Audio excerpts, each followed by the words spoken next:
Well, I've got an update on my voting experience.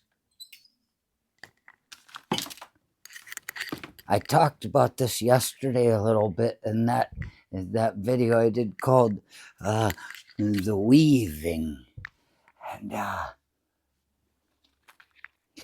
mentioned how I'm getting text messages saying, "Are you sure? Better check. It doesn't look like you're something." And it's coming from these same people from that poor guy. They're trying to instill doubt in me. And I'm like, well, you know what, you stupid bastards?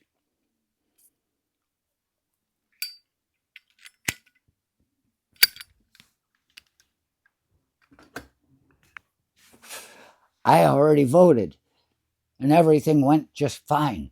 And if you want to say, oh, but wait, no, I mean, I mentioned how I voted on the first day. And leading up to that day, I checked several times to be sure that I'm registered to vote. I went into the voter gov thing. I probably should have looked it up, but this wasn't meant to be a PSA. Just telling you how my voting experience is going. I looked it up several times and it said, yes, you are registered. It's got my address, it's got everything. I've got my voting card with Precinct 5 and District 9. Everything's in order. And not only that, when I showed up, I looked it up just to be sure. And it said, yes, you are registered to vote. And I walked in there and I got it out of the way. And I mentioned on that one yesterday about how I did it so that I'd have time before the early voting was over to double check. And so tomorrow's the last day you can early vote. Tomorrow is November 3rd. It's a Sunday. You got to be there by 8 p.m. or something. I don't know. I don't look into this stuff at all because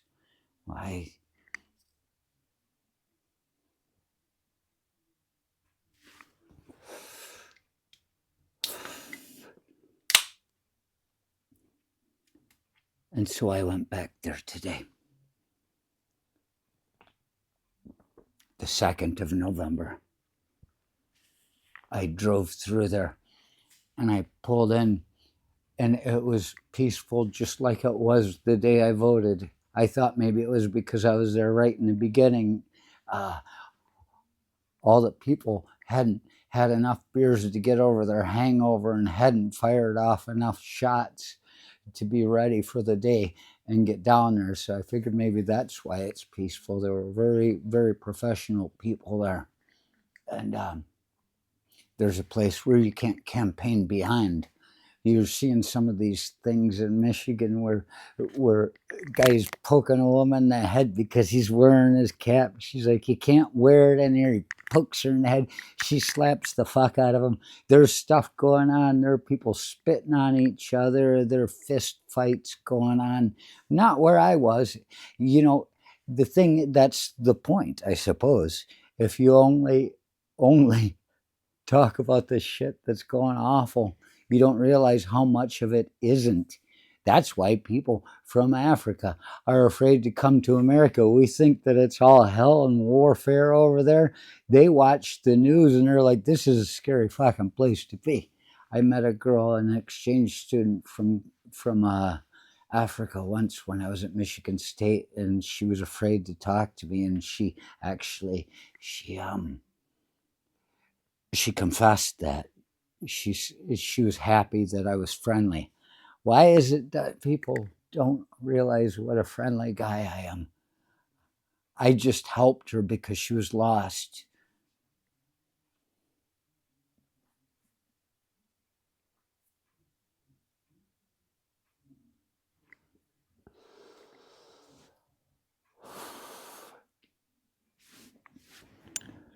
So I went back today, and there were people on this side of the sign. There was a guy with his motorcycle, and he had a sign, but it was for a local person.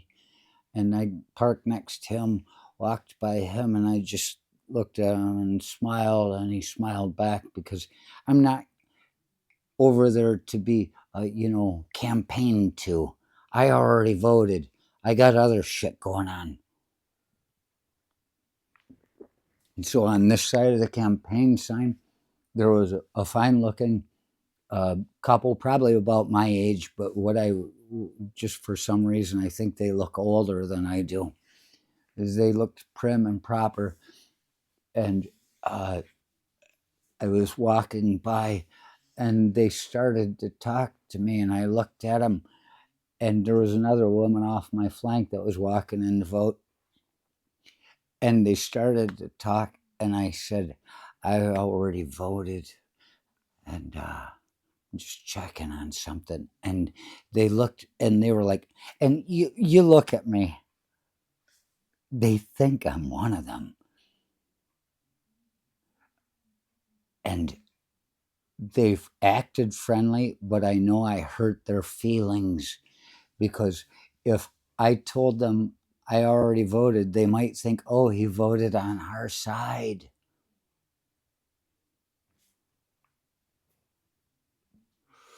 But they didn't get what they needed by me not talking and telling them how I'm for their guy all day long. If I were one of them looking at them, we would have been friends, and we would have enjoyed each other's company for a minute. But instead, I didn't speak to them, and they know. They know. There's only a way to kill my vote right now, and I'm not going to tell you how until after the election. I got a secret with my Johnson. No, that's Mike Johnson. That's a reference to, but I'm so sorry. I shouldn't have brought that into it.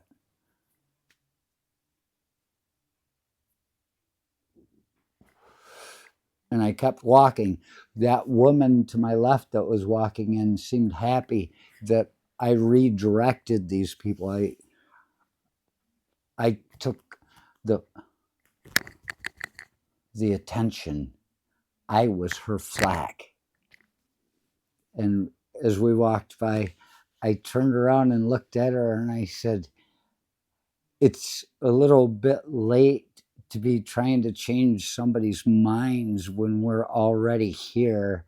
And she's, oh my God, she seemed happy. She seemed like she was at peace. And then I went in, and they gave me a thing that I can look on the county election thing site, but the guy didn't know if I would be able to find out if my vote had been registered. The guy didn't seem to know, and there doesn't seem to be anything on the site, which is fine. It's not a problem. But I just wanted to let you know that what I talked about yesterday, I followed through with it. That's something I've been trying to do lately.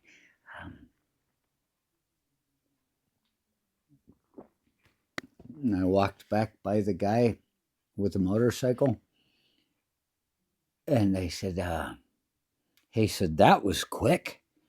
And I looked at him, and I said, I already voted. I just wanted to double check to be sure. And he's like, is there a way to do that? I said, I don't know. I got to look at the site. I couldn't find anything on it. That's, I'm saying now, I couldn't find it. But, and then I pulled out, and I rolled down the window, and it was a beautiful day, probably sitting there about 55 with sun shining, him standing there by his bike. And I said, nice day for a ride. And he said, absolutely. And I drove off.